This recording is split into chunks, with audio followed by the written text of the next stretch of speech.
কথা বলি, এখানে আব্বাস ভাই আছে, নেতৃত্বরা আছে, এদেরকে দিয়ে আমার কাছে খবর পাঠাবেন যে ভাইজান আপনি মিথ্যা কথা বলেছেন।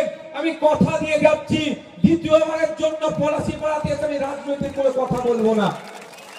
আমি যেটা বলবো সঠিক বলবো, মিথ্যার আশ্রয় আমার প্রয়োজন নাই। আমার প্রশ্ন, আজকে আপনারা বাড়ি যাবেন, পলাশি পাড়ার বাপেরা মায়েরা যারা এখানে উপস্থিত হয়েছেন, মাইকের আওয়াজ যাচ্ছে,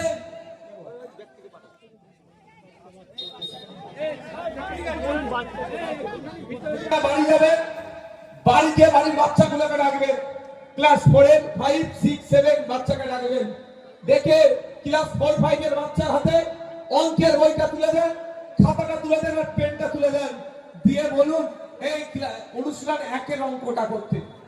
100 জন বাচ্চার মধ্যে দেখবেন 90 জন বাচ্চা ফেল করছে। বাড়ি চলে যাবেন, 7 8 6 7 এর বাচ্চাকে ডাকুন, পেনটার খাতাটা তুলে দিয়ে বলুন তোর বাপের নাম, তোর মায়ের নাম, তোর ঠিকানা, কোন স্কুলে পড়িস, কোন ক্লাসে পড়িস, এতটুকু ইংলিশে লিখে দিতে বলুন। দেখবেন 100টার মধ্যে 90টা আপনার আমার বাড়ির বাচ্চা ফেল করবে। মায়েদের বলবো, হেভি অংশে আজকে মায়েদের উপস্থিতি আছে, রাস্তায় অনেক মায়েরা দাঁড়িয়েছিল, সবাইকে আমি সম্মান দিয়ে বলছি 1000-1200 বড় কথা নয়, আমি তো বলি 5000 টাকার ব্যবস্থা মায়েদেরকে করতে হবে মাসে, তার পরিবর্তে রাজ্য কিন্তু কাজ বুঝে নেবে।